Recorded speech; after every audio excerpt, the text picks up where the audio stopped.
नमस्कार मित्रांनो, मी अमोल जाधव. स्वागत आहे तुमचे सी-एस-सी मराठी या यूट्यूब चॅनलवरती. मित्रांनो, नुकतीच जी योजना लॉन्च करण्यात आलेली आहे, मुख्यमंत्री माझी लाडकी बहीण योजना.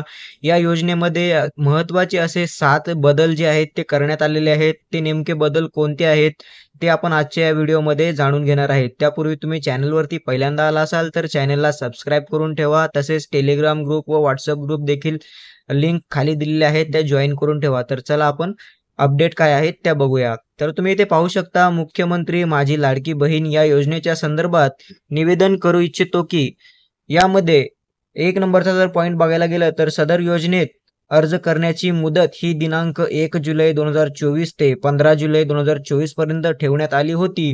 आता या मर्यादेमध्ये सुधारणा करण्यात येत असून आता सदर मुदत 2 महिने ही ठेवण्यात येत असून ती दिनांक 31 ऑगस्ट 2024 पर्यंत लाभार्थी महिलांना अर्ज करता येतील. तसेच दिनांक 31 ऑगस्ट 2024 पर्यंत अर्ज करण्यात आलेल्या लाभार्थी महिलांना दिनांक 1 जुलै 2024 पासून दरमहा म्हणजेच प्रत्येक महिन्याला ₹1500 हे आर्थिक लाभ म्हणून देण्यात येणार आहेत.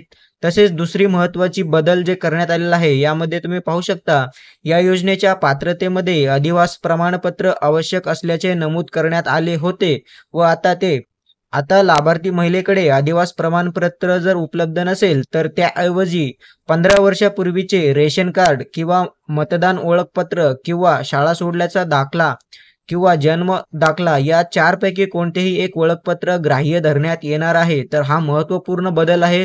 यानंतर तिसरा जो महत्त्वाचा बदल आहे, यामध्ये सदर योजनेतून 5 एकर शेतीची जी अट होती, ती अट जी आहे ती आता वगळण्यात आलेली आहे.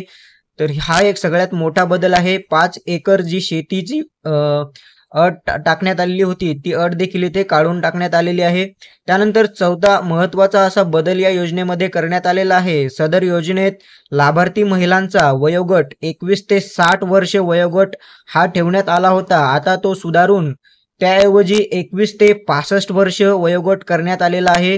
त्यानंतर जर महिला परराज्यात म्हणजेच महाराष्ट्र राज्य सोडून दुसऱ्या राज्यामध्ये जन्म झालेली महिला असेल व अशी महिला जी आहे ती महाराष्ट्रामधील एखाद्या पुरुषाबरोबर विवाह केला असेल, तर अशा बाबतीत त्यांच्या पतीचे डॉक्युमेंट जे आहेत ते इथे ग्राह्य धरण्यात येणार आहेत.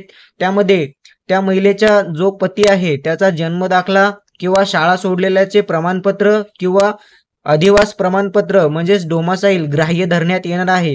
हे कोणासाठी आहे, तर जे काही परराज्यामध्ये जन्म झालेल्या महिला असतील व महाराष्ट्र राज्यामध्ये त्यांच्या पतीशी लग्न केलं असेल आणि ते महाराष्ट्राचे रहिवासी असतील, तर त्यांच्यासाठी हे वरील 3 महत्त्वाचे डॉक्युमेंट जे आहेत ते ग्राह्य धरण्यात येणार आहेत. त्यानंतर 6वा असा महत्त्वाचा बदल इथे करण्यात आलेला आहे. ₹2.5 लाख उत्पन्न दाखला उपलब्ध नसेल तर त्या कुटुंबाचे पिवळे व केशरी रेशन कार्ड उपलब्ध असेल त्यांना उत्पन्नाचा दाखला प्रमाणपत्रातून सूट देण्यात येत आहे. तर ज्यांच्याकडे पिवळे व केशरी रेशन कार्ड असेल त्यांना इथे उत्पन्न दाखला देखील लागणार नाहीये. त्यांना उत्पन्न दाखल्यामध्ये देखील इथे सूट देण्यात आलेली आहे. त्यानंतर सदर योजनेत कुटुंबातील एका पात्र अविवाहित महिलेला सुद्धा या योजनेचा लाभ देण्यात येणार आहे. समजा तुमच्या कुटुंबामध्ये एक विवाहित महिला असेल व एक विधवा महिला असेल, तर दोघींना देखील या योजनेचा जो लाभ आहे तो इथे दिला जाणार आहे. तर महत्त्वपूर्ण अशा या 7 अपडेट होत्या. असेच अपडेट आणि नवीन अपडेट पाहण्यासाठी आपल्या यूट्यूब चॅनलला सबस्क्राईब करा व व्हॉट्सअप ग्रुप व टेलिग्राम ग्रुपच्या दोन्ही लिंक ज्या आहेत ते व्हिडिओच्या डिस्क्रिप्शन बॉक्समध्ये देण्यात आलेले आहेत, त्या देखील तुम्ही जॉईन करून ठेवा. महत्त्वपूर्ण असा व्हिडिओ होता. नक्कीच आपल्या फॅमिली सोबत शेअर करा. जय हिंद, जय महाराष्ट्र.